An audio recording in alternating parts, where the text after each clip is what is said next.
One, Washington, D.C. Are we looking at the launch of the Fourth Reich? Or, 2 decades ago, perhaps the most brilliant television show in history on HBO, The Wire, predicted exactly what we're seeing unfold in Washington, D.C. 2, diet, exercise, sleep, rest. Was it all laid out for us long before in the Bible? With Dr. Josh Axe. 3, Howard Stern, Call Her Daddy, Joe Rogan. Does your culture memory last more than a decade?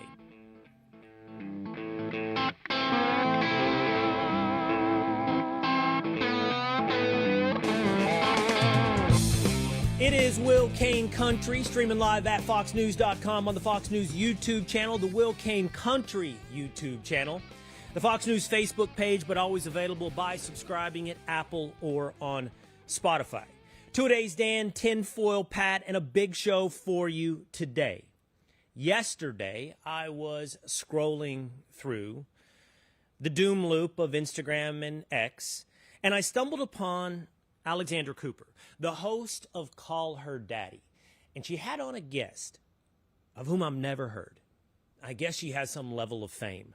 Her name is Renee Rapp. And she said something absolutely inconceivable. And I thought it was actually also genuine.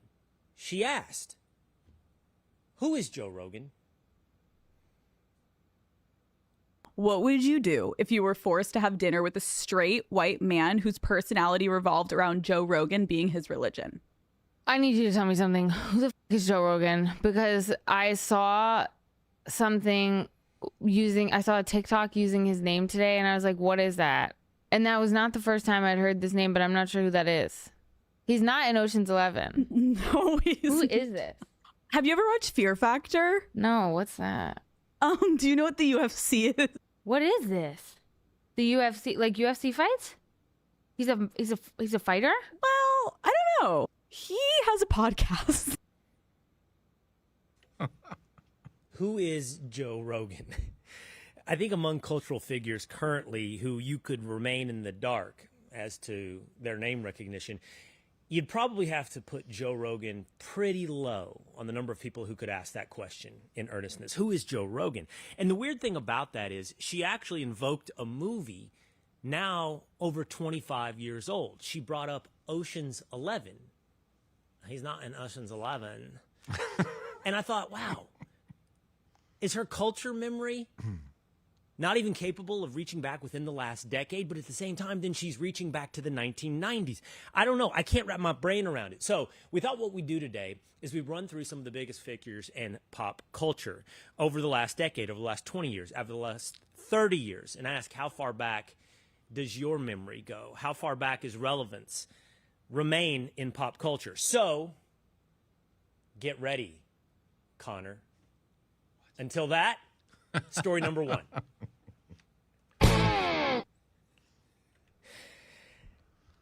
Donald Trump has ordered troops into Washington, D.C., the National Guard deployed to deal with the rising crime rate. It's a crime rate first highlighted right here on Will Cain Country and the Will Cain Show. In fact, our charts, as mentioned yesterday, were used by the President of the United States in a White House press conference yesterday. That did not escape the attention of CNN. That did not escape the attention of their media critic, Brian Stelter, who in his newsletter today called it the Fox feedback loop.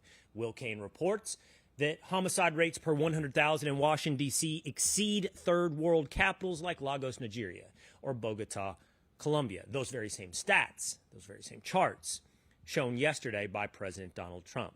While Brian Stelter, CNN, sees that as a farcical feedback loop, what I would ask him is, did President Lyndon Baines Johnson ever watch Edward R. Murrow?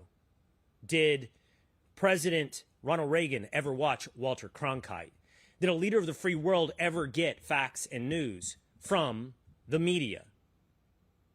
No, what's upsetting CNN is not the fact that President Donald Trump is repeating the data reported by Will Cain. He's upset by the fact President Donald Trump is not reporting the propaganda of CNN. It is not uncommon for world leaders to watch the news, to learn from the news, especially when you're talking about a high-quality program that happens to report the fact. Here's another way of saying what Brian Stelter reported on CNN. Newscaster tells the truth. President repeats the truth. Imagine the dystopia. The dystopia is actually what they're talking about today. With President Trump ordering the National Guard to control the crime in Washington, D.C., this is finally, at long last, the fulfillment of the Handmaid's Tale fever dream, of the dystopian authoritarianism, of the rise of the Fourth Reich. Dan Carlin has perhaps the world's most popular history podcast, I guess, then placing him among the world's most renowned historians. That podcast is Hardcore History. He also hosts a political commentary podcast entitled Common Sense. I've listened to Dan Carlin. I can't say often because it's like eating a 72-ounce steak in Amarillo, Texas. You have to take it down bite by bite. We're talking about hours and hours on the rise of the Persian Empire, which I've done with great curiosity. And I've always thought of Dan Carlin as somewhat of an arbiter of the truth, an objective voice, not one interested in partisan politics. But yesterday, he revealed himself, like so many mainstream personalities, of having given in to hysteria, of having given in to dystopia, of a belief in the Fourth Reich. Carlin posted on X the following. Those of you who don't know what authoritarianism looks like, this is it. All the gaslighting about previous presidents, whataboutism, is BS. I've been talking about the slide towards now for 30 plus years. Those earlier concerns were nothing. Now we are here. At this point, I think you are supposed to feel the exclamation points. At this point, hopefully, your hair is on fire. Carlin goes on in a somewhat defensive manner.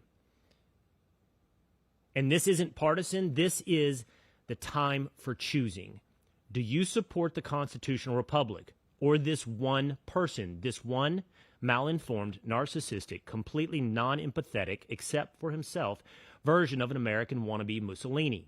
Because that's what this guy is. He continues. And here's the rub. If you don't see it, either because you are so blinded by your own partisanship, brainwashing, or sunk cognitive dissonance costs, or it's because you wanted this all along. You can say, well, other presidents did this or that, but none have come close to doing all of this. You take the most extreme things previous presidents have done, and Trump combines the most extreme single things into his long list of extreme things. One last post in which Carlin encourages you not to look at the facts of history, but the totality, the narrative of history. Gaslight yourself till you're in the blue in the face. I'm a person who knows history. We never had anything like this, and this is exactly what the founders worried about. I've been warning of a multi-decade slide to get here, but we're here. Everyone who is honest with themselves knows it. Thus concludes Dan Carlin. We're here. We're here at the advent of the Fourth Reich. This is the rise of authoritarianism. This is the multi-year prediction, perhaps even the decade-long prediction of the fulfillment of Donald Trump's dictatorship. The deployment of National Guard troops into Washington, D.C. is the existential moment for the United States of America. So says Dan Carlin. Well, I will take a moment to say I have always been concerned about the use of executive power. I've often said I think one of the best presidents and one of the most unrenowned presidents is President Calvin Coolidge, whose guiding light and mantra was do no harm. Historians look at the presidency of Calvin Coolidge and see largely a do-nothing president. But the Constitution binds not just the executive but the legislative, and it preserves freedom for the people and federalism for the local district. But that in and of itself does not resign us to inaction. And for far too long, the form of the American government, and honestly, the mind of the American populace has become tolerant of inaction. Look, we've had now decades of illegal immigration flooding across our southern border, and we have been told that the reason that we cannot do anything about it is because we need a big bill. We need a compromise. We need a pathway to citizenship. We need more money. We need more funding. We can't do it. We can't get it done. We can't close the border. Those were the exact words we heard for 4 years from Joe Biden. It took 1 month for President Trump to close the American southern border, to solve illegal immigration. We still have to solve the existing populace of illegal immigrants. But we have stopped the flow of illegal immigration. We didn't need more money. We didn't need more funding. We didn't need a bill out of the legislature. It took executive will and executive authority imbued by the Constitution and executive power. And it was solved. And what you're seeing, I believe, with President Trump is executive will.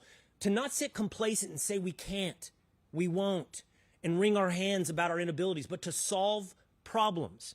Is there a problem in Washington, D.C.? Well, many on the left today and in the mainstream media are repeating statistics that crime is down 30% in Washington, D.C., instead of 30-year low, in fact. But the odd thing is it does fly in the face of not insignificant anecdotal evidence you keep hearing about the quality of life in D.C., and it's coming, honestly, from everywhere. Our old friend, young establishment James, now works in Washington, D.C. for a congressman. He texted us during the show yesterday. He said, I mean, you can go out to a bar. You don't feel safe walking out. You can see across your apartment street, and you can see with some level of frequency a carjacking, and that even forces the truth coming from the lips of Kira Phillips on ABC. We've been talking so much about the numbers, and yeah, usually that's how you play devil's advocate, is you talk about, oh, well, stats say crime is down. However, I can tell you firsthand here in downtown D.C. where we work, right here around our bureau, just in the past 6 months, there were 2 people shot. 1 person died, literally 2 blocks down here from the bureau. It was within the last 2 years that I actually was jumped walking just 2 blocks down from here. And then just this morning, one of my coworkers said her car was stolen a block away from the bureau. So we can talk about the numbers going down, but crime is happening every single day because we're all experiencing it. Let's talk about numbers. If you're ranking top 5 television shows, you can't come up with 5 better than The Wire. The show that hit the airwaves some little over 20 years ago on HBO, is for me easily a top 3. The Wire, Breaking Bad, Deadwood, Game of Thrones. HBO did dominate prestige television, all of those HBO, but for Breaking Bad. And The Wire, if you didn't watch it, I encourage you to do so. I think it still holds up. It was written by David Simon, who is on the left, on the far left. And it talks about the drug trade in Baltimore. Each season follows a different aspect of the drug trade. The first is on the streets with the drug dealers. The second focuses more on the police side. The third, I believe, if I remember correctly, focuses in on the ports and the docks and the way that the drugs come in through and into Baltimore. The fourth focuses on the school system and kids and how they're raised into this culture. The fifth is the final season, and it focuses on the media. But in one of the seasons and in one of the episodes, they started talking about the politics of crime. The politics of crime. And it shows how politics can change what you believe to be true. How the mayor, how the chief of police juked the stats on crime to convince the public, hey, we're doing something about crime. It's an iconic scene, and here it is from The Wire. Juking the stats. Excuse me? Making robberies into larcenies, making rapes disappear. You juke the stats and majors become colonels. I've been here before. Wherever you go, there you are. Juking the stats is how you make majors become colonels. It's how you make the chief of police become a mayor. It happens. It happens all the time in every city. So while I give credibility to FBI stats, I do believe that crime is on the decline over the long haul. I really do, compared to the 1990s. Crime is down. But I don't believe that Washington, D.C. is in a better place today than it has been in 30 years. In fact, the crime rate today, 187 homicides last year in Washington, D.C., puts it worse than 2014, 15, 16. Better than 23, 24. So what's tolerant? What's tolerable? What do you do? What's worth it? And who will do something about it instead of sitting on their hands? Oh, I can't. Oh, I need more money. That's the line today from Chicago Mayor Brandon Johnson. That's the line today from Illinois Governor J.B. Pritzker. And, of course, the line is, this is all a fugazi. It's fake.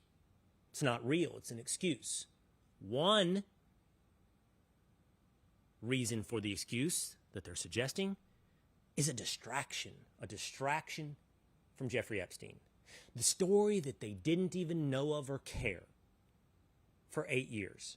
And now is their number one story. I care about Jeffrey Epstein. I'm interested. I don't think this story should drop. We've talked about it here. I've told you what I believe to be the real case with Jeffrey Epstein. But hey, I got to acknowledge, do you care about Jeffrey Epstein? According to CNN's Harry Enton, no. I would say that this is, from at least a political point of view, quickly turning into a dud of a story. What am I talking about here? Which is wild. Which is wild. This has been for 3 weeks now. Exactly. Take a look here. Google searches for Epstein down 89% versus just 3 weeks ago, falling through the floor. It is no longer the top term searched alongside Donald Trump's name. That's been trading off between Taros and Vladimir Putin, with obviously the meeting coming up later this week. But at this particular point, the American people's interest in this story, it's quickly becoming something of a nothing burger. A dud, down 89% in 3 weeks. I don't think that is relevant in terms of whether or not you should care about Jeffrey Epstein. I care about Jeffrey Epstein. To repeat myself, I want to know. I don't think we ever will, but I want to know the truth about Jeffrey Epstein. But why would Donald Trump need to distract from something that the American public isn't caring about, that searches and interest in has dropped almost 90%? Why would he need a distraction from that? Second, oh, he doesn't have the power. Oh, this is an excuse. If he had the power, he would have done something on January 6th. That was said by former House Majority Leader Nancy Pelosi. She posted that, whoa, all of a sudden you have the power to deploy troops to Washington, D.C., but you didn't during January 6th. Pelosi suggesting she, in fact, did want to deploy troops on January 6th, but the president got in the way. The hard thing about that particular story is Chief Stephen Sund, who was in charge of the law enforcement response that day on January 6th, responded quickly to Pelosi. He said, ma'am, it's long past time to be honest with the American people. On January 3rd, I requested National Guard assistance, but your sergeant-at-arms denied it. Under federal law, 2 United States Code 1970, I was prohibited from calling them in without specific approval. That same day, Carol Corbin at the Pentagon offered National Guard support, but I was forced to decline because I lacked the legal authority. On January 6th, while the Capitol was under attack, and despite my repeated calls, your sergeant-at-arms again denied my urgent requests for over 70 agonizing minutes, running it up the chain, quote, for your approval. When I needed assistance, it was denied. Yet when it suited you, you ordered fencing topped with concertina wire and surrounded the Capitol with thousands of armed National Guard troops. That several years later.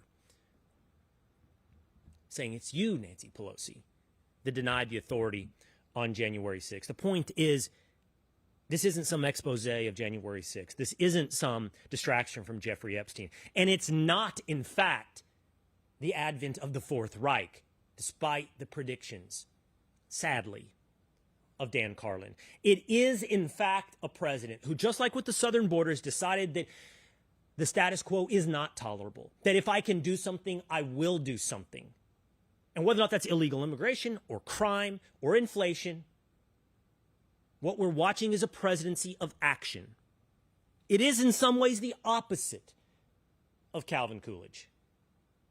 Action will create mistakes. Not everything will be perfect. But haven't we had it enough, long enough, of wringing our hands and asking the American public for more money so that you can stay in power, stay in office, your party in control, while nothing gets done?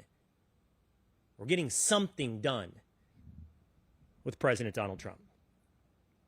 Eat clean, eat right, get rest. Maybe just like they told us in the Bible. The Biblio diet with Dr. Josh Axe coming up on Will Cain Country. Does your pop culture memory last longer decade. Can you reach back to, say, 2005 and tell me the relevant figures in American pop culture? It is Will Cain Country, streaming live at foxnews.com, on the Fox News YouTube channel and the Fox News Facebook page. Making his debut today will be not Two-A-Days Dan, not Tinfoil Pat, but Connor, hanging out here on the Will Cain Show. He's totally unprepared. I told the staff I do not want him ready. It's been scheduled for me to have a private conversation with Connor for quite some time. I've delayed that. It's actually been weeks, and I haven't called Connor on the phone, so I thought might as well interview Connor on air. Should Connor get a job here on Will Cain Country? We'll find out. Let's see if he can pass the test. Does he know what mattered in America in 1995? That's coming up in just a moment here on Will Cain Country. I want to bring you into the show, the Willisha, really quickly here. Patrick JT Lauer says, that's the problem with most American people. You've never lived outside of your own city, let alone traveled to a different state. Go to Washington, go to Baltimore, go to a gas station at 1 a.m. in the morning, and you let me know if you make it. Penny McCrary says, we just want safe streets. Who do these thugs think they are attacking and carjacking? Modesto says crime numbers are not going down. It's just not reported. And then Beast Gohan Overwatch says people need to see a response to set a message. It's not fascist to enforce the law in what is statistically lawlessness.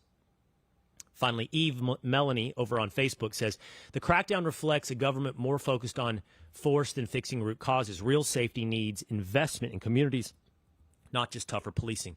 With all due respect, Eve, haven't we just heard that same thing for decades? I agree, by the way, there are root causes much below deterrence and enforcement.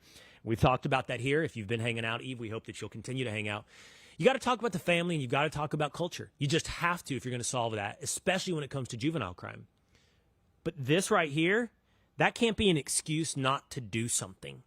It's time to do something. If Democrats aren't careful, they've now made themselves the party of illegal immigration, criminals, foreign terrorists. No, it's about principle and limited government. Since when? Since Donald Trump? You've hated Donald Trump to the point where now you're on the side of carjackers. Dr. Josh Axe is the co-author of the Biblio Diet. He's also the host of the Dr. Josh Axe Show on YouTube. Massive following, from what I hear. Millions joining you every day on YouTube to hear about. Everybody's interested in how to be healthy. Yeah. Yeah, well, they should be. You know, I was looking at the statistics recently. America ranks 70th in the world in overall longevity and overall health. And there's a lot of people today who have hormone imbalances, digestive issues, chronic pain, heart disease, cancer. All these numbers keep coming, especially in our kids today. And, you know, I wanted to write a book and start teaching people how to heal based on the Bible. I believe the Bible is the greatest book ever written, not just for our spiritual health, but also for our physical health. There's content in the Bible about what to eat, about farming, about how to heal naturally. And so I think that we can heal this entire country if we follow a diet based on the Bible. Turning to the Bible as a source of wisdom is fascinating when applied, as you point out, outside the world of spirituality. I mean, it is a cumulative knowledge of thousands of years. And I've often said, it's like tradition can't bind you, because we've made a lot of mistakes in human history. But it certainly should inform you. Yeah. Like, there's a reason something survives for thousands of years. There's a reason we have traditions. It's trial and error. Yeah. And the Bible is an accumulation of that wisdom. Yeah. Well, you know, one of the things we see today is, and it's crazy, sometimes it's political. I know you've seen this on the show. I've been a big part of this MAHA movement of Make America Healthy Again, a big supporter of RFK Jr. and going to Washington, D.C. and trying to help inform lawmakers on policy and what we need to start doing. And but no matter what political side someone's on, no matter what somebody believes about health, generally the Bible has great wisdom. And there's, you know, one thing that I notice with a lot of people is there's a lot of confusion out there. There are so many different diets. You've got paleo, you've got vegan, you've got carnivore now, you've got keto.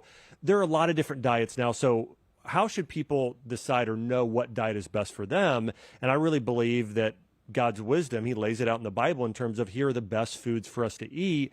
And, you know, I think that there are a lot of foods that are mentioned in the Bible that today, things like the American Medical Association and the pharmaceutical companies will say, no, stay away from those foods.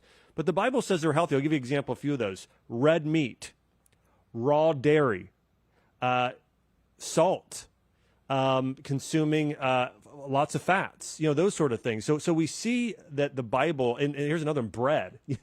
Almost none of the diets have bread anymore. But the Bible really goes through and says, these foods can help you heal. These foods are healthy. And there's really a big difference today between the foods that like the bread we eat versus the bread that Jesus ate. Yes. Today our breads are much higher in carbohydrates, much higher in a protein called gluten. And so a lot of people are having allergic reactions. A lot of people are gaining weight on this type of bread versus if you go to the ancient grains bread, one type is called einkorn wheat. This sort of wheat is higher in fiber. It's higher in quality protein. It's easier to digest. They did a process called fermentation. So now you can absorb and digest all the nutrients. And so there's a lot of foods that the Bible talks about are healthy and healing that today, due to our modern farming practices and modern processing, we've sort of ruined the foods. Raw dairy is another one. People are getting put in jail for selling raw dairy products, but people have been consuming raw milk and dairy since the beginning of time up until about 100 years ago when pasteurization came into play. So there's a lot of foods today that people are missing out on that could help them heal, but due to sort of a lot of these modern policies and modern misunderstandings, they're not getting in their diet anymore. I was just on vacation a few weeks ago in Hawaii, and my wife and I went on this big, long hike. It was Haleakala in Maui. It takes about an hour and a half to drive up there. And I was like, I want to listen to something. So I found some podcasts. I've always been on the search for like a good history podcast. And I found this one. It was okay, to be honest. And it was about, it really was a narrow focus history. And it was entitled like, What Did the Romans Eat? I was like, I'm going to listen to this. Yeah. And he was talking about bread, to your point. He's like, the bread that the Romans ate is not even conceivable to the bread that you eat today. Yeah. It was grainy, crunchy, rocks sometimes in the bread. You break a tooth in the bread. And it was just it was a far cry from fluffy white bread. Yeah. Oh, yeah. Yeah. And there are, one of the things that sourdough, so my wife, we know, Carrie Underwood did a post, my wife said, and we know them, they're from Nashville too. And she saw them doing this post over COVID when there were all these lockdowns. And my wife was like, I'm going to start making sourdough bread. This is like in 2021. And by the way, the number of people making sourdough now at their house and homesteading is going through the roof. And I started doing all this research on sourdough bread, and it's crazy at how much more nutrient dense it is. I'm talking about at least tenfold in a lot of cases, because if you buy your regular bread today, you're absorbing very little of it. There's actually something that binds to the minerals. It's called phytic acid. So when you eat just regular bread today, you're absorbing almost none of the minerals, none of the vitamins. Versus when you ferment something or do Ezekiel bread, which is sprouted and fermenting, basically unlocks all of the nutrients. So now you can absorb them. So you are getting so many more nutrients consuming a bread that is either sourdough fermented or sprouted. I seen RFK recently. He was on Fox News with my friend Rachel Campos Duffy talking about his diet, and he was talking and I'm probably pretty much in the vein of whatever the popular diets are, they wash over me, meaning that's how much I consume. I'm not overly focused. Yeah. Maybe at my age, I think more. I try to eat a ton of protein. Yep. And I try to eat as few calories as possible. Yep. That's basically what I do. And that pushes me into, I think, some good choices. Yeah. I eat a lot of yogurt or dairy or cottage cheese. I eat a lot of meat. Yeah. Right. I don't eat a lot of carbs, and I probably should be eating more vegetables. But he was saying something that I hadn't heard about, and it's not really washed over me in the way, talking about fermentation. Yeah. He was saying, I eat a lot of fermented stuff. He said coleslaw, kimchi. What's so good about fermentation? Yeah, well, it's high in probiotics.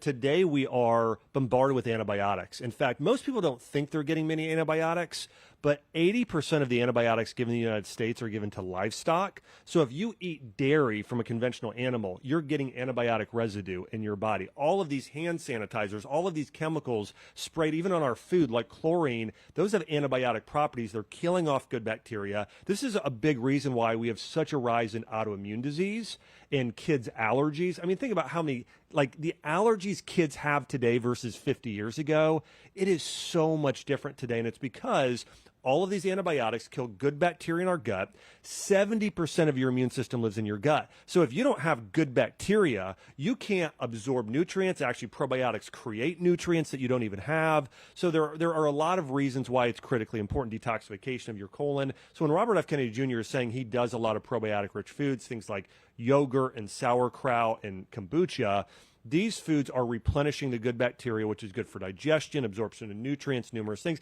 And really, it was the ancient way of preserving food. preservation because they didn't have refrigeration. And so today we get very little fermented food in our diet, but it's probably one of the number one things, if not the number one thing, to heal your gut. In addition, I wanted to go off of something you said there. If people are wondering, what are a few things I can do right now? Increase your protein intake, lots of meat. In fact, one of the things we cover here in the book, The Biblio Diet, is Solomon, the wisest man to ever live along with Jesus, the number one thing he ate was meat. In fact, there's something in the Bible called Solomon's Provisions where he goes through what he ate every day, and it was like lamb, beef, elk, all this wild game. So number one, get more meat. You want to consume, for most people, 30 to 40 grams of protein 3 times a day. So a lot of protein. And then vegetables, fruits, healthy fats, and fermented food. Those are kind of the Fab Five we all need more of. All right, the book you've co-authored is The Biblio Diet, looking back to the Bible, to the wisdom of the ages and what they ate. One of the diets that seems to ring true, that has some level of common sense and some maybe even anecdotal, like, oh, those people look healthy, evidence to it, is the Mediterranean diet. Yeah. A lot of fish, a lot of oils, a lot of nuts. Does that have a lot of overlap with the Biblio diet? You know what? I would say of all the diets, it does have the most overlap there. I will say, though, here's where they're different. One of the reasons we wrote the Biblio Diet is we wanted to write the diet for especially for Christians. For Christians saying, I want to eat the diet most aligned with God's design for me, it is the Biblio Diet, number one. A lot of people are following a paleo diet. The paleo diet is based on this sort of evolutionary principle that's very anti-Christian and untrue. And I've actually had a lot of people who followed a paleo diet. It was bad for their body, eating a lot of raw nuts and seeds, eating a lot of pork, eating a lot of butter and bacon. It just is not a great diet for a lot of people. The evolutionary tie-in that you just talked about with the paleo diet, let me see if I know that and understand that. I have read and been taught that one of the big leaps forward in humanity was the growth of the brain. And in order for the brain to grow, it required a ton of protein. So the minute that we started, I guess, the ability to hunt down big animals, we weren't just hunters and gatherers, but we actually had big excess food, excess protein, excess meats. It allowed us to advance with bigger brains. Is that what you're alluding to when you talk about the evolutionary approach to the paleo diet? It is. That's the evolutionary idea. The Christian idea, Judeo-Christian, is in Genesis 9:3, after the flood, God tells Noah, now you can eat the things that creep on the ground and move on the ground along with the plants. That's what he says. Everyone can go look at Genesis 9:3. So the Christian view is, no, now we need it. And there might have been a change in the environment after the flood, possibly to where we needed more protein, and that's why he's recommending at that point. But I do believe that protein and consuming meat products is an essential part of a diet. And I've worked with thousands of patients, and I've had so many vegans and people come in that don't eat meat, and they have major deficiencies. And so I think that's important. I'll say where the Mediterranean diet and a biblical diet differ probably is in maybe even the protein consumption, because Mediterranean diet is more moderate protein. It's really, the focus is on fish. Really, there's no red meat, very little chicken. So it's more of a pescatarian diet for the most part. Whereas a biblical diet really promotes a lot of grass-fed organic meat products that are red meat. And I think this is important for iron for women. It's the highest source of creatine, so very important for building muscle for men. CLA is in there. It has anti-cancer benefits. So I would say that's probably the biggest difference, is sort of actually a biblical diet promotes more protein and more meat than a Mediterranean diet, is probably one of the major differences. All right, so what's your approach to pork? Do you eat pork? Absolutely not. Really? No, absolutely not. No, and here's why. I don't believe it's a sin. I don't believe we're under the law when it comes to eating pork. However, I do believe God said don't eat pork and shellfish just because they're not healthy. Science proves this today as well. Pork is the great, and anyone can go look this up. Pork is the number one carrier of parasites in the entire world. In fact, if you're going to get parasites eating food, by far your greatest chance is by consuming pork. And so in pigs, they have a digestive system similar to humans that's known as a monochamber digestive system. So they digest very fast, but they store toxins. Cows, bison, elk, all of these other chickens, many of them, like cows, have a multi-chamber digestive system. It takes 24 hours for them to digest food. They don't store toxins. So that's the big difference. Is we call them bottom feeders or scavengers when we talk about shrimp and pork specifically. They store toxins like parasites, like bad viruses, like bacteria. And so that's the big reason why I tell people not to eat pork, is that I believe that you have the greatest risk of getting a pathogen if you're consuming pork. And I just think, chicken, beef, more nutrient dense, a much better option there as well. So this ties us into the past and the present and perhaps even the future. As I mentioned, I think there's a lot of wisdom in the ages, and if there's a reason that was written into the Bible, you shouldn't eat pork or you shouldn't eat shellfish, is my belief at the time is that there was a reason at the time, because it was one of these carriers of great diseases, and it was about health, and it's codified and turned into a way of life. But as we move along, modern scientists and inventions, we know how more appropriately to prepare and cook pork, and it's not as dangerous, and so it becomes something more palatable to the modern diet. So let me ask you that in combination with, how do you reconcile that, yes, this is wisdom, but wisdom can adapt to the ages? I do believe, until very recently, lifespans have expanded. We have been healthier until recently, right? If we take this over a great arc, you compare us to our ancestors, to the 1500s, the 1400s, our lifespans are longer. They dealt with violence and a lot of other things, and not the advent of medicine and hygiene. But we did make great advances. Sure. And so how do we account for the advances? And for the record, I do think something changed in the last half century where the advances almost started to eat themselves. As you talk about, we've over-processed things. Yeah. But we can't ignore that we did make advances. And did those advances not help us to understand, you can make, for example, pork a healthy part of your diet? Yeah, well, I think, let me just say this. If somebody's going to make an argument that pork is a healthier form of meat, they're going to lose every time. I mean, there's no way you could compare pork and its nutritional value to salmon, to bison, to even pasture-raised eggs. I mean, so my point is, it's going to be low on that. By the way, the reason I Sure. don't eat it often, I find it my fourth meat. So it would be chicken is probably the number one consumed meat in my household, followed by red meat, followed by fish. Pork is we haven't had pork in a while. But every time I do eat it, it's like I forget high in protein, low in calorie. It's a chicken-esque type of meat. Yeah, so I'll tell you a quick story. So my cousin's a hunter, and he went on this hunt and killed a wild boar. And this is when I was back in college. And he saved a bunch of it, put it in the freezer, and ate it for about a month. And then at the end of the month, I saw him. He was walking around with his shirt off, and he had these yellow lesions all over his low back. And I'm like, hey, what? Have you seen what's going on there? He's like, yeah, it's just some sort of rash. Well, it turns out he had a parasitic infection that was so bad it was coming out of his skin. And this was wild boar, the cleanest of the clean boar. He cooked it into sausage. I mean, it was turned into sausage. So here's what I would say is that one, is it possible that somebody could really cook pork well and do wild boar and they're not going to have any parasites at all? Possibly, but also there's even things like I mentioned antibiotic residue, parasite residue. I don't think that it's generally healthy. Do I think some people can get away with it if your immune system's healthy, you're physically active? Yeah, I think people can get away with it. And there's no doubt that cooking it properly, your chance of getting these types of infections goes down dramatically. I still don't think it's. Let me just say this too. Shrimp is another example of this. It's the highest food in dioxins in all of the ocean. In fact, there's studies on this saying it's the dirtiest food in all of the sea. So that being said, it's still, there's still carriers of toxins, but can we get away with more today? I absolutely think we can.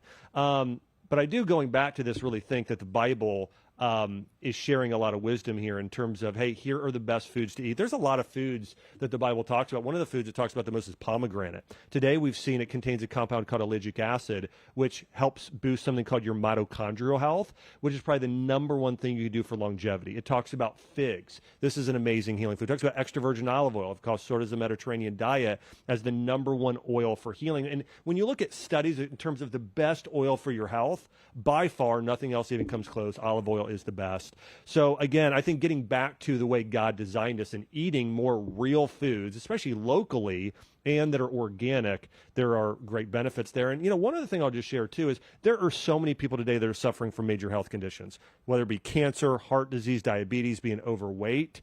And I think a biblical diet gives them their greatest chance. My mom had cancer. My mom reversed cancer naturally following a diet based on the Bible combined with some functional medicine wisdom. You know, she juiced vegetables, she ate lots of pomegranate, wild salmon, lots of herbs, used essential oils, and was able to do that. And my co-author in this book reversed Crohn's disease and ulcerative colitis following a biblical diet as well. So let me ask you about this, because we are focused on the Biblio diet, but in part, it's not just, and so I don't want you to think that I'm just diminishing it to the wisdom of the ages. It's the wisdom of the Bible, in particular, of those ages. But I was talking about how we saw advances in human longevity and health there for a while. One of my favorite stories is, Thomas Malthus was a guy in the early 1800s used to predict, that we were overpopulating the earth and that there'd be a huge decline in the human population based upon starvation, just not enough food. And he wasn't stupid. He like did the math, available arable farmland, number of people, calories needed, and just computed it out. It's like unsustainable. What Malthus didn't account for was a series of innovations over time, from modern fertilizer. First it was bat guano, the discovery of bat guano as a fertilizer. He didn't account for that. Then it was synthesized fertilizer later. And then it was the combustion engine, which took away the need for beasts of burden. And now we had tractors, because beasts of burden eat a lot of the food, right? Yeah. Horses, ox, cows eat a lot of the available food supply. So he just didn't. And then ultimately what he didn't account for is genetic modification of foods. Wheat stalks that went from 3 feet tall to 9 feet tall. Yeah. All of that to mean caloric accessibility exploded. Oh, yeah. And population exploded. And, you say, well, that's a good thing. Like, human thriving is a good thing, and we have all this, like, available food. But I guess I'm leading you towards what appears to be this modern miracle. And then at times now it looks like we're paying the price for that miracle as we over-index in that direction. And we have health problems. Yeah, you're 100% right. We have gone way overboard here. In fact, if I were going to sort of pinpoint the biggest reason why I have chronic illness in the United States today outside of stress, I would say the next biggest thing is overconsumption of sugar and then general carbohydrates and calories. Because now we have so many calories available. And the other thing I would say is, when you look at the Bible, starting off in Genesis, that the Garden of Eden was what we would call a perennial food forest. So Adam wasn't planting wheat or soy or these things you have to plant every single year. He was tending fruit trees, which grow and produce every year, and berry bushes and these sort of perennial foods. And these are foods that are higher in fiber, more nutrient dense, lower in calories compared to grains. So that's really what we start to see in the Bible. And I really believe Genesis, we were called to make the entire earth like the Garden of Eden, spread it throughout the entire world.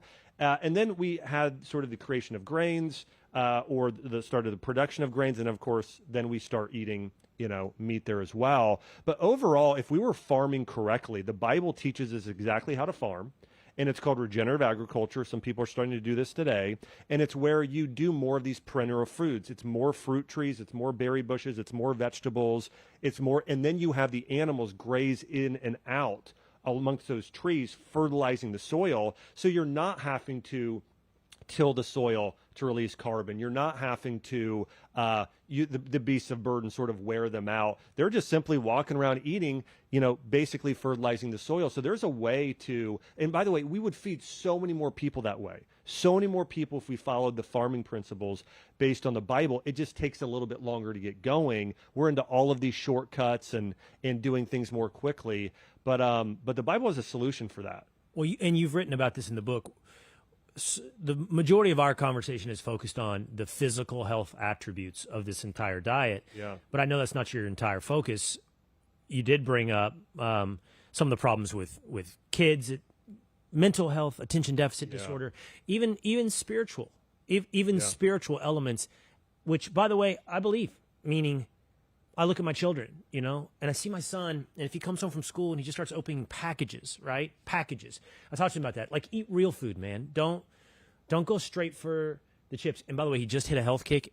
Sometimes sins are great motivators. Vanity is a great motivator. Something happened this summer where he's like, I don't want to. I want to be big and strong. And now he's focused on all these, like, good foods. Yeah. But before it was like, open a package of goldfish. And I do think that weighs not just on your mental health, but your spirit. Mm-hmm. Yeah. There's this thing. I recorded a podcast on this recently in terms of getting into all the research of this mind-body connection.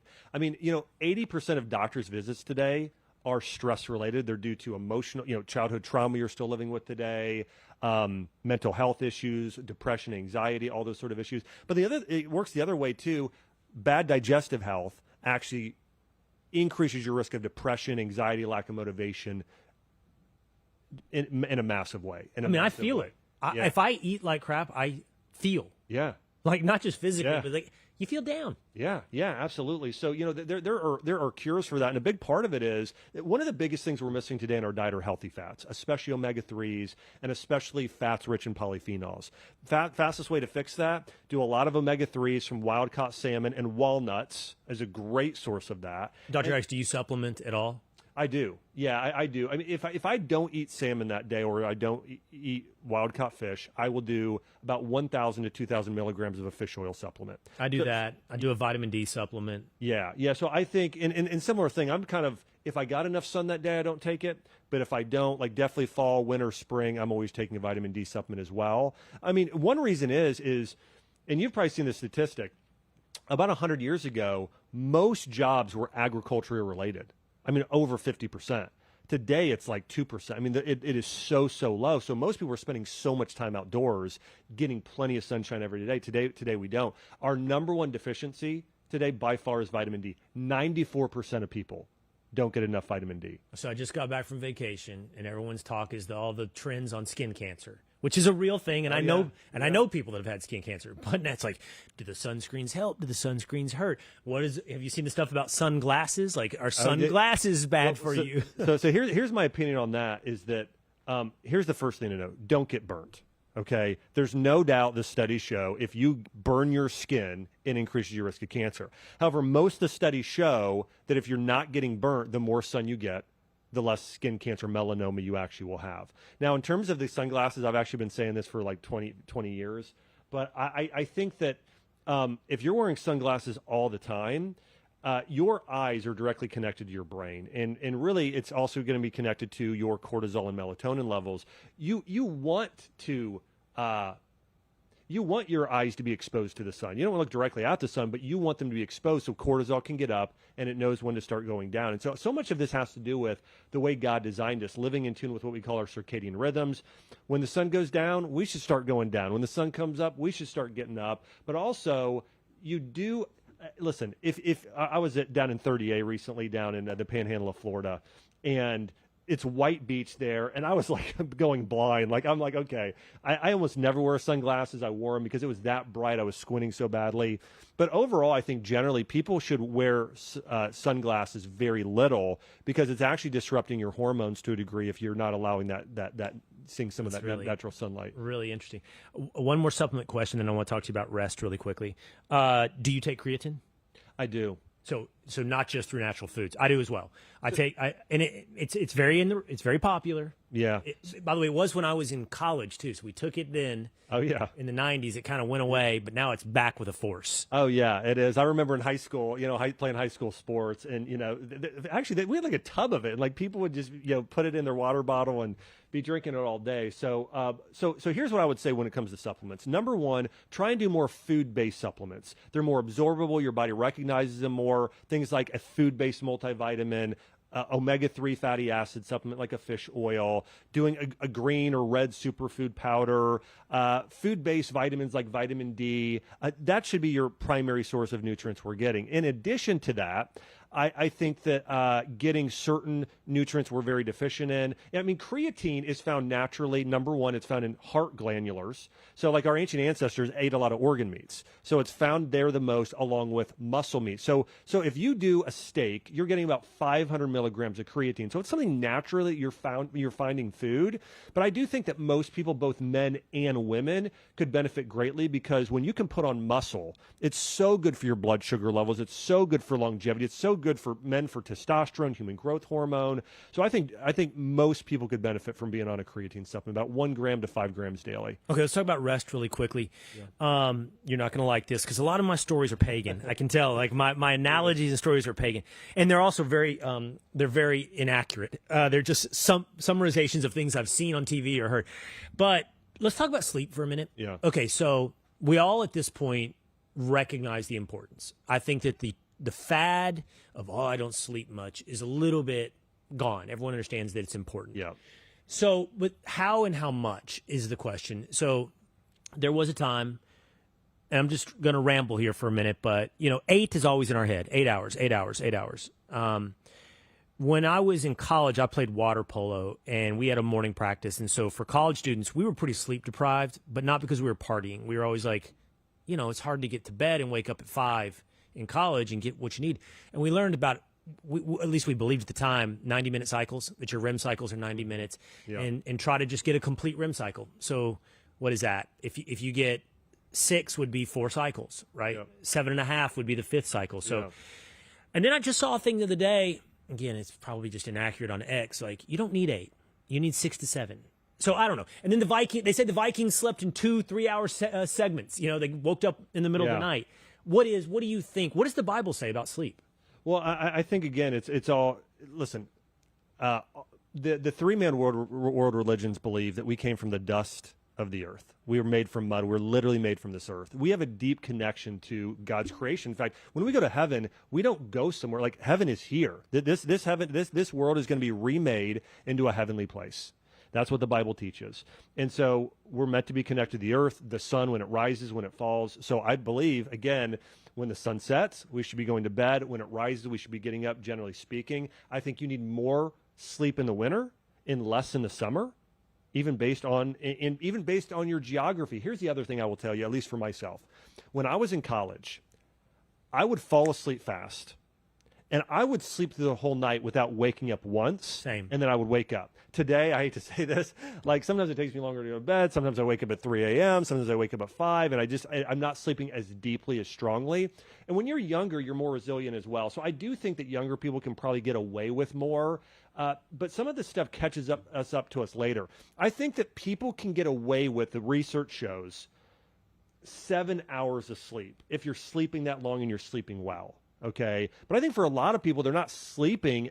Your deep sleep should ideally be almost 2 hours, and so should your REM sleep.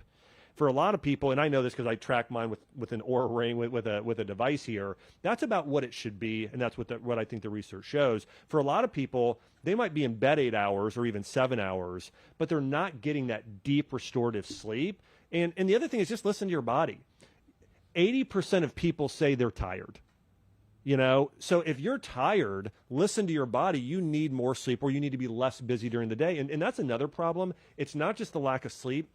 Most people fill up their schedules from the second they wake up to the second they go to bed, and they're rushing through their entire day. But the only counterpoint to that is sometimes being tired leads to being tired, I feel like. Do you know what I mean? Like, those days that you sleep in, maybe on a Saturday, and you're lazy and you don't do much that day, I kind of find myself like, I'm tired all day. Sometimes, like, when I get up and I get going and I get to work out, that creates a momentum that carries me through my day. And I think there's two things to consider there. One is, sometimes when we get neurologically in a fight or flight state, where our body starts releasing cortisol,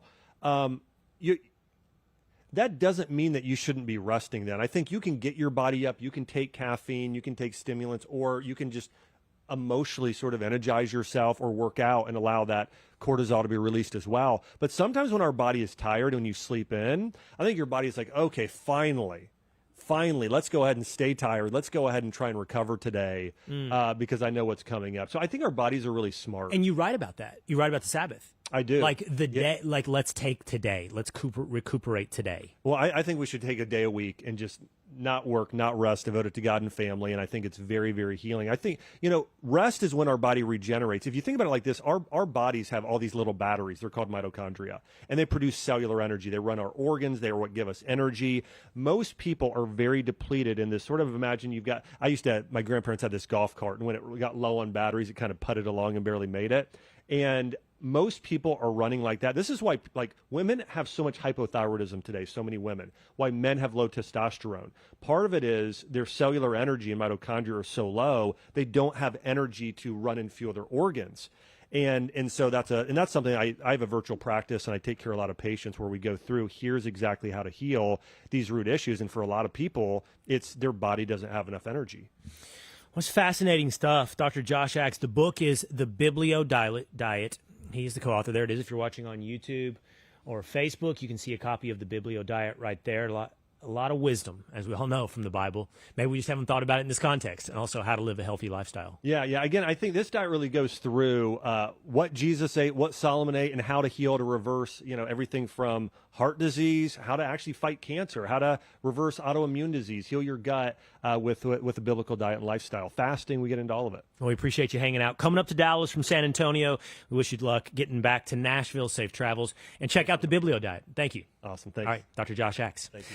Okay, a popular, famous individual says she doesn't know who Joe Rogan is. That led us to believe and ask, hey, do you know, can your pop culture memory last, say, 10, 20, 30 years? Tell you what we're going to do. We're going to ask and interview Connor coming up on Will Cain Country.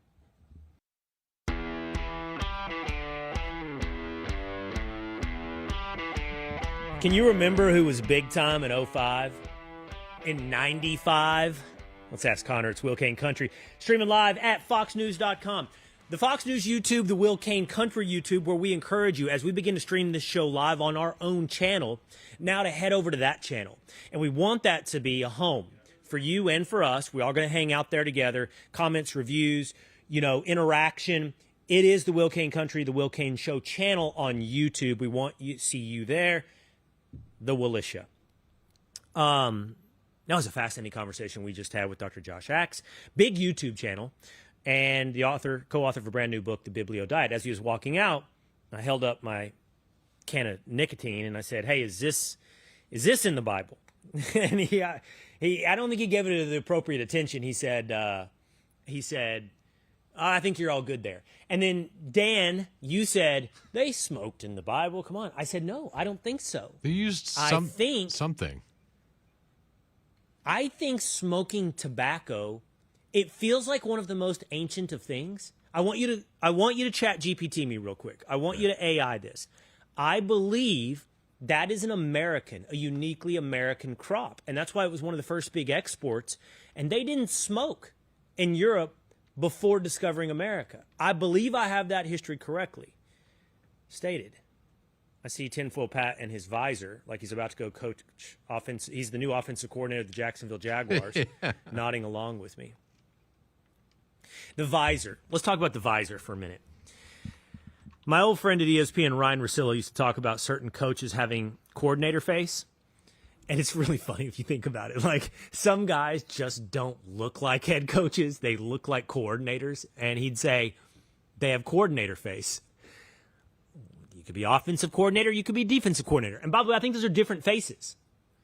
Mustache guy, built or heavy, defensive coordinator.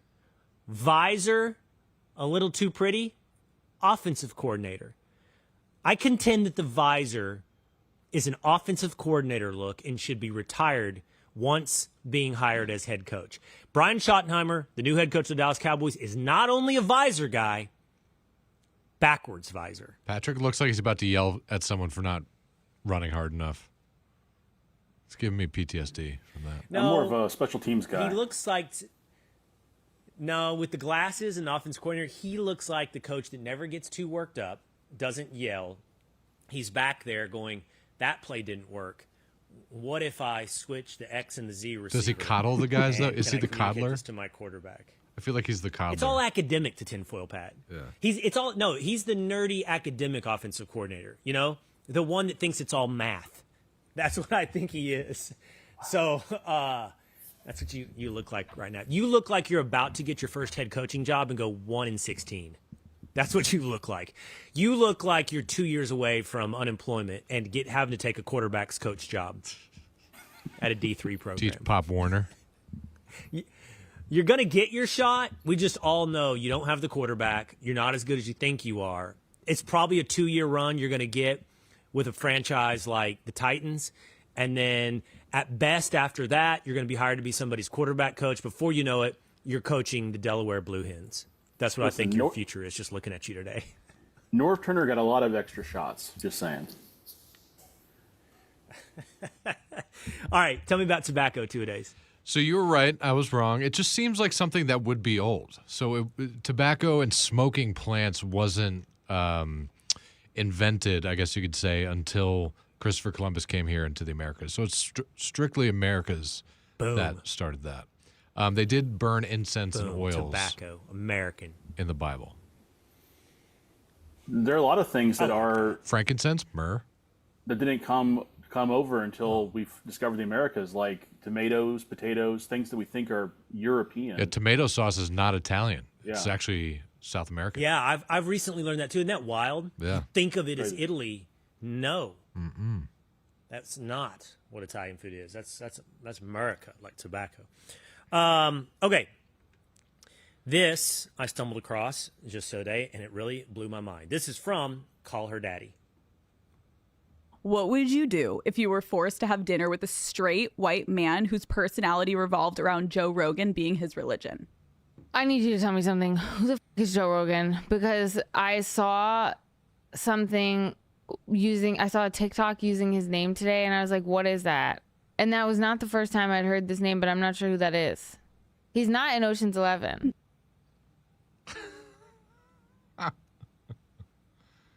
I just saw this. That was Joe Rogan.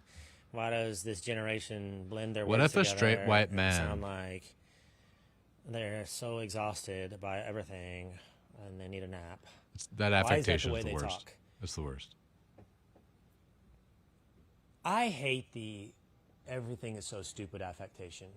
I feel like local sports media is infused with that. Everything is so stupid. How does this chick, Renee Rapp, who I don't know who she is at all. Should I know? Let's look up that while we're talking here. Who the hell is Renee Rapp? How does she not know who Joe Rogan is? And for that matter, how does she know Ocean's 11? Like, if she's too young and too new to the scene, too Gen Z to know Joe Rogan, how does she know Ocean's 11? Hey, isn't Ocean's 11 the first one, tinfoil? Isn't that the one, I mean, that came out in what? What year did Ocean's 11 come out? 01, 99? Yeah, early 2000s. Then you had 11, then 12, 13. Yeah, right? She's pretending. So she pop culturally knows something from 01 but doesn't know Joe Rogan? That's impossible. You think she's pretending to? I think it's put on. Oh, I don't know who that is. Like, I don't like things that are cool type of thing, or I don't like things that are popular. I think it's BS. Oh.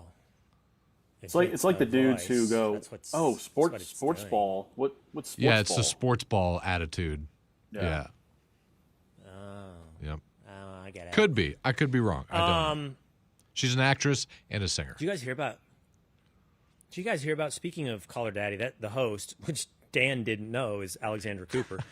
Sorry. Apparently Howard Stern is super, according to Barstool, I saw this report, Howard Stern is super jealous of Alexandra Cooper. Not happy how much attention and money she's getting at SiriusXM. They have to organize the hallways, so whenever she's in New York, she's based out of LA, she won't run into Howard Stern. Howard Stern being very ugly, petty, and narcissistic. You know what? He always was. He always was. It's just like fame and wealth. That's can live overcome audio that for a little bit. Fame and wealth can paper over, gloss over your narcissism, your insecurities for a long time, but not forever. Anyway, I was thinking about this chick, Renee Rapp, and not knowing Joe Rogan, and I was thinking about a little bit of a broader thought. Is relevance so fleeting now? Let's just take this as a possibility. Let's just, for a moment, assume she really doesn't know Joe Rogan, who is as relevant today as he was 8 years ago, but is it so fleeting and attention spans so short that the idea of pop culture relevance only lasts like less than a decade now? Like, I do believe when I was growing up, okay, Connor, how old are you? 23. You're 23. Folks, Connor has been working on our show in the background for quite some time. We've been meaning to have a phone call together, but as is the case, I'm really bad at communication. So we haven't. So This is it. So, Connor, are you going to work on Will Cain Country? I think I've been working on it. Wow. I've been making your thumbnails and your YouTube titles. Wow.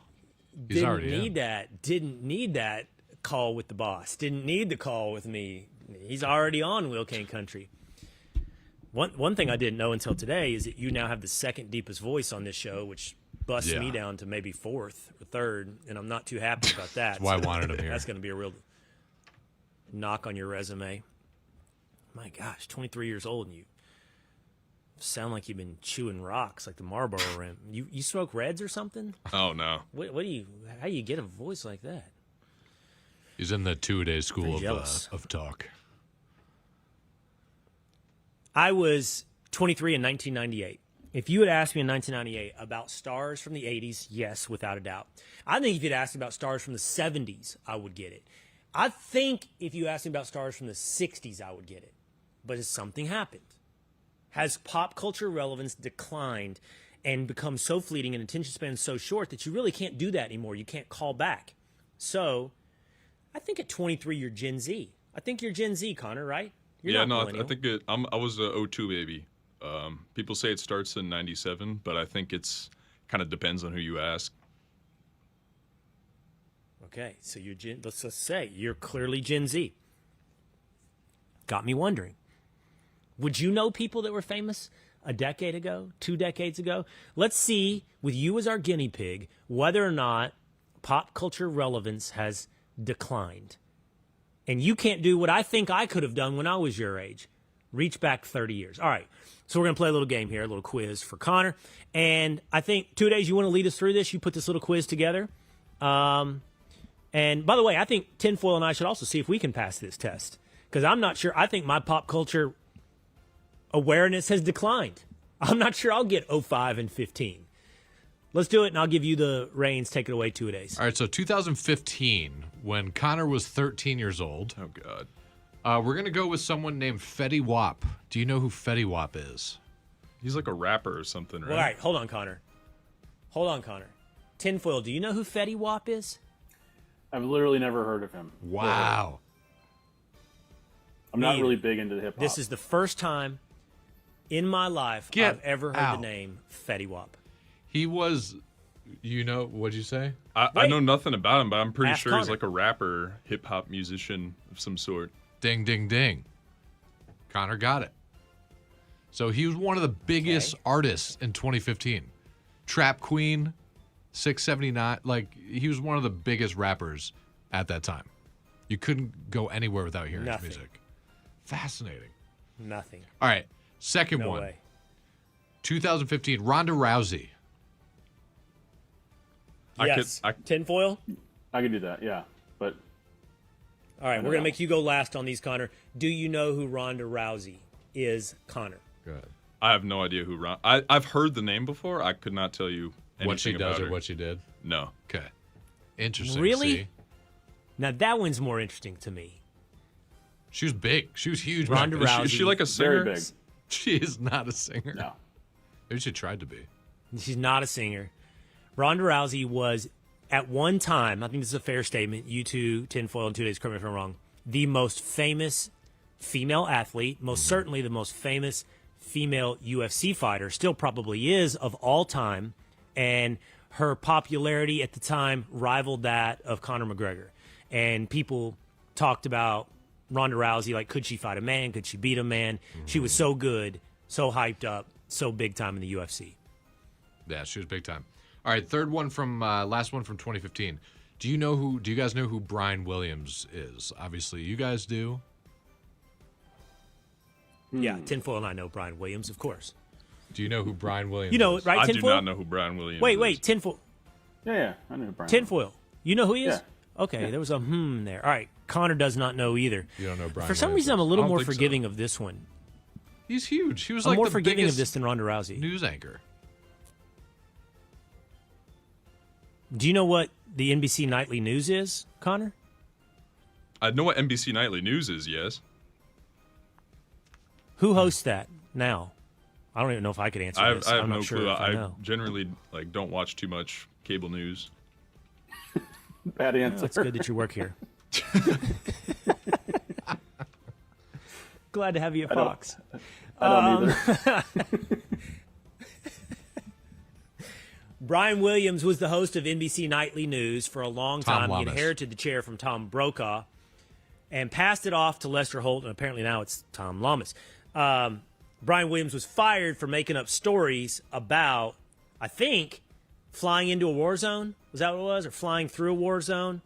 It was something like that he got fired. Then he became a host on MSNBC. I don't know if he even still is. Does he host the 11th hour on MSNBC? Brian Williams? Sure. No. That's Brian Williams. Yeah. All right. Should we go back all the way What else back you got to 2005? We'll go back. So you were 3 years old. Oh, God. When these people were popular. Do you know who Eva Longoria is? Eva Longoria? Yeah. That's a made-up name. That is a real name. That is a real person. No, I don't know who that is. I think there was a baseball third baseman, right? That's a made-up name. Oh, come on. You can't keep giving me sports people. This isn't fair. What? No? We didn't. We did not. Well, we didn't. A little joke. Hold on, Connor. Have you ever heard of Tony Parker? Tony Parker? No, I haven't.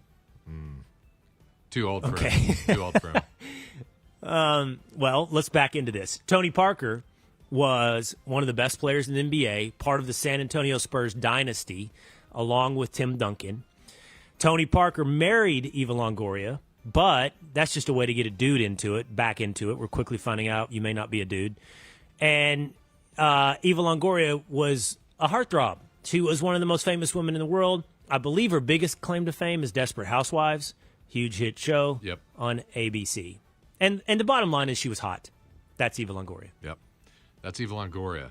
All right, let's see if you can get this one. Orlando Bloom. Oh, he's a football guy, right? Football player? Do you think, by the way, guys, Maybe hold football, on, let's do a soccer, side quiz. Football. Who do you think he's thinking of? If someone said Orlando Bloom and someone said football player, I immediately know who I think he's thinking of. I don't think he's thinking of it. I've but definitely heard the name Orlando do you have Bloom one? before. I don't. You don't? Tinfoil, do you go Orlando Pace, offensive lineman? I don't know for a long he's not time thinking that. in the There's NFL. no way he's thinking No that. way. He just doesn't know who Orlando Bloom is. If he doesn't know Tony Parker, there's no way he knows Orlando Pace. Orlando Bloom, you don't know him. Have you ever seen Lord of the Rings? Pirates of the Caribbean. Oh, wait. Pirates of the Caribbean. Who does he play? Is he Aragorn? No, he plays Legolas. Oh, okay. No, I do know who that is then. I just didn't couldn't know put the a name. name to a face. Yeah. Pirates of the Caribbean, yeah. He's in a lot of I am famously bad with All right. actors, by the way. Okay. I always get them wrong. Okay, well, this And is... sports. And sports. And news. And news. All right, last one for 05. All right, this is going to... It's close to my heart because she was a crush of mine. Anna Kournikova.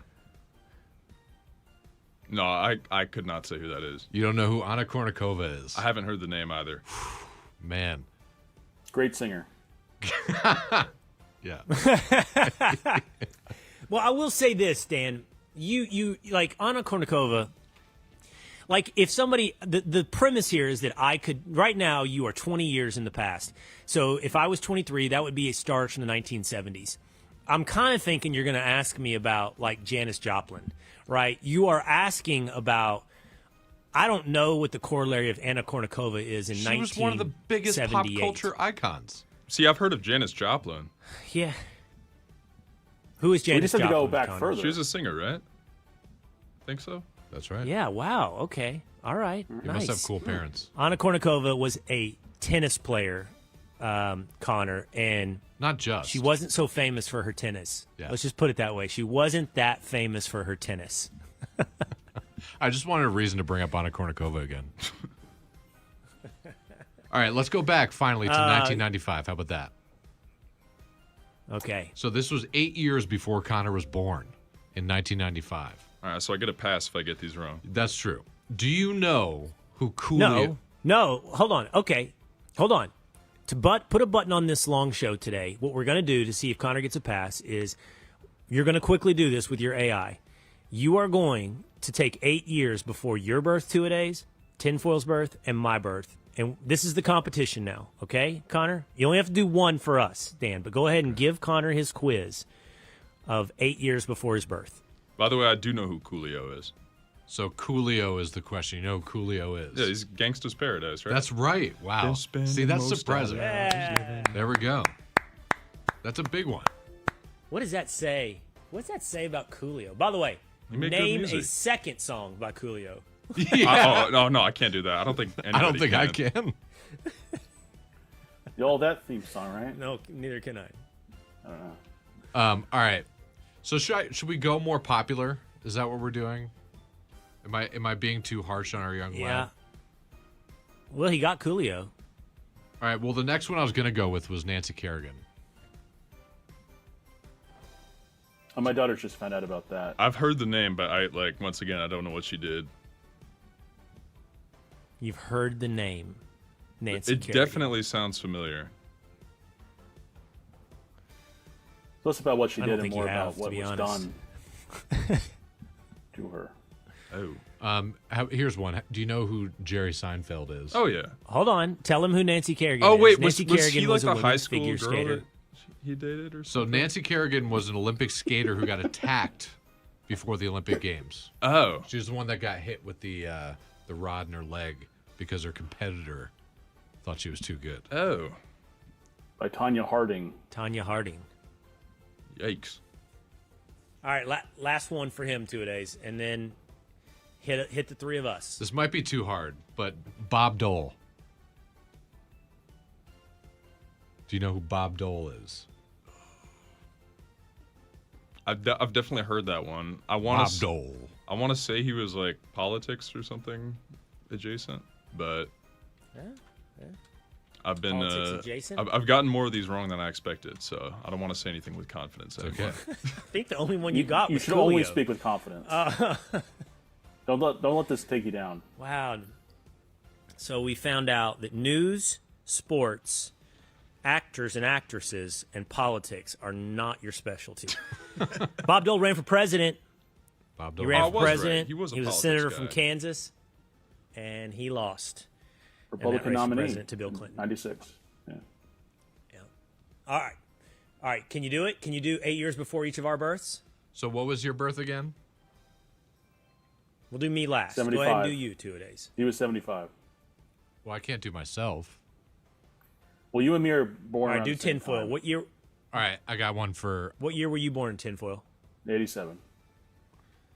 1987. So 1979 All right, for tinfoil. got one. Do you know who Steve Garvey is? He is a baseball player. Yep. I believe the Dodgers. No, wrong. He's a politician from California running for office. Oh, right. And a politician. He's both. That's just all he is now. That's what he is now. But yeah, Steve Garvey, That's right. baseball. Do you know who Farrah Fawcett is? She was an actress. Is that for me? And has a No, that was for him. famous poster. Charlie's Angels. Yeah. All right, what's He's your doing a good year, job. Will? You're 75. gonna need to go to 1967. Okay, let's see. 1967. You're going to get this one. This is way too easy. Do you know who Buddy Holly is? It would be 1959. Yeah. Okay. Well, that's way before my birth. That's not 8 years before my birth. But of course I know who Buddy Holly is. My That's wife's 8 from years Lubbock, before your birth. He was Texas. around 1959. Yours are too easy. The next I one. wasn't born in 67. I was born in 75. I was telling you you'd go 8 years before my birth and go to 67. I'm doing this on the fly. I'm not 58 two-a-days. Sorry. This is hilarious. The last one we'll do. Will, do you know who Muhammad Ali Oh, is? that's a gimme. Come on. Oh, you're upset now, Connor? Yeah. Do you know who Ask me Muhammad Ali is? Anna Kournikova is, and then just give him Muhammad Ali. We'll Google it when you get home. Hey, don't do it on a work Alright. computer. Well, I do believe that it has proven my point. Relevance is short-lived. Attention spans are flighty. Young Connor couldn't pass the test, quite like the millennials and Gen Xers. on this show. Fame, it's fleeting. That's going to do it for us today. We hope you will subscribe to us on YouTube, on Spotify, on Apple. We'll see you again, same time, same place, next time.